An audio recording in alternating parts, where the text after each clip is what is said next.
প্রিয় উপস্থিতিবৃন্দ, গত এক দশকেরও বেশি সময় ধরে বাংলাদেশীয় কংসের মতন এক নৃশংস স্বৈরাচার জনগণের উপরে জগদ্দল পাথরের মতন চেপে বসেছিল।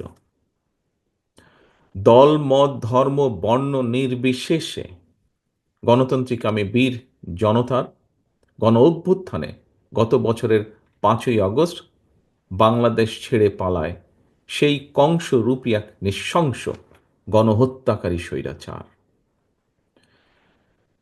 প্রিয় উপস্থিতিবৃন্দ, স্বৈরাচার পালালেও গণতন্ত্র কিন্তু এখনো সংখ্যামুক্ত নয়। অন্তর্বর্তীকালীন সরকারকে ব্যর্থ করে দেওয়ার ষড়যন্ত্র কিন্তু ক্রমাগত অব্যাহত রয়েছে। পলাতক স্বৈরাচারের যে দোসর, এরা নানা কৌশলে পুনরায় কিন্তু মাথা চাড়া দিয়ে ওঠার অপচেষ্টায় প্রতিনিয়ত লিপ্ত। জনগণের প্রত্যক্ষ ভোটে নির্বাচিত জনপ্রতিনিধিদের দ্বারা জনগণের প্রতি দায়বদ্ধ সংসদ এবং সরকার যতক্ষণ না গঠিত হবে ততক্ষণ পর্যন্ত কিন্তু গণতন্ত্র ঝুঁকি মুক্ত নয়। সনাতন ধর্মের প্রিয় ভাই ও বোনেরা, চট্টগ্রামের জে এম সেন হল প্রাঙ্গণে আজকের এই দ্বিবার্ষিক সম্মেলনে জন্মাষ্টমী উদযাপন পরিষদের সাবেক এবং বর্তমান নেতৃবৃন্দ ছাড়াও এখানে উপস্থিত রয়েছেন বিভিন্ন মঠ, মন্দিরের সাধু, সন্ন্যাসী, মহারাজ এবং সনাতন ধর্মের অনুরাগীগণ। এই অনুষ্ঠানে আপনারা আমাকে যে আমন্ত্রণপত্র দিয়েছেন, সেখানে 15 লাইনের যে আমন্ত্রণপত্র, এই আমন্ত্রণপত্রে আপনাদের উল্লিখিত দুটো লাইন আমি আপনাদের মাধ্যমে বাংলাদেশের সনাতন ধর্মের অনুসারীদের উদ্দেশ্যে কয়েকটি কথা বলতে চাই। যদিও সেই কথার কিছুটা প্রতিধ্বনি জনাব আমির খসরু সাহেব ওনার বক্তব্যেও বলেছেন, আমি তারপরে উল্লেখ করতে চাই। সেই চিঠিটিতে, আমন্ত্রণপত্রে লেখা আছে, গত 17 বছর সংগঠনটিকে রাজনৈতিকভাবে ব্যবহার করা হয়েছে। সাধারণ সনাতনীরা সেটি এখন বুঝতে পেরেছেন এবং নতুনভাবে এই সংগঠনকে পুনর্গঠন করার সিদ্ধান্ত নিয়েছেন। এই দুটি লাইনকে কেন্দ্র করেই আমি কথাগুলো বলতে চাই, যার প্রতিধ্বনি অবশ্য এর ভিতরেই আমির খসরু সাহেব ওনার বক্তব্যে বলেছেন আংশিকভাবে। গত 17 বছর আপনাদেরকে রাজনৈতিকভাবে ব্যবহার করা হয়েছে। সত্যিকার অর্থেই এই গভীর সত্যটি যদি আপনারা, অর্থাৎ সনাতনী ধর্মের অনুসারীগণ বুঝতে পেরে থাকেন, অবশ্যই এটি আপনাদের জন্য একটি গুরুত্বপূর্ণ উপলব্ধি। প্রিয় ভাই ও বোনেরা, একটি সম্প্রীতি, সমৃদ্ধি এবং মানবিক বাংলাদেশ গড়ে তোলার পথে আপনাদের এই উপলব্ধি আগামী দিনে আমাদের সকলের জন্য অত্যন্ত সহায়ক ভূমিকা রাখবে।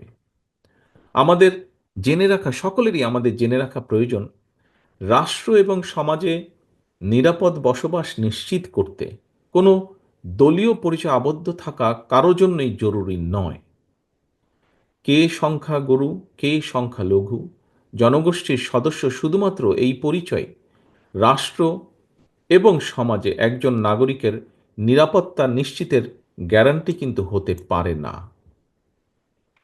পলাতক যে স্বৈরাচারের বর্বর শাসনামল ছিল, সেই শাসনামলে মাসের পর মাস, বছরের পর বছর যাদেরকে আয়নাঘরের নির্জন অন্ধকারে প্রতিনিয়ত মৃত্যু আতঙ্কে কাটাতে হয়েছে, তাদের সবাই কিন্তু কথিত সংখ্যাগুরু জনগোষ্ঠীর সদস্য।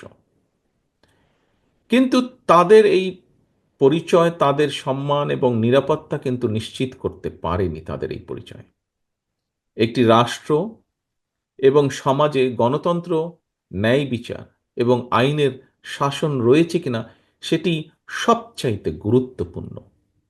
রাষ্ট্রে যদি আইনের শাসন না থাকে, আপনি, আমি, আমরা, অর্থাৎ সংখ্যালঘু কিংবা সংখ্যাগুরু, কেউ আমরা নিরাপদ নই।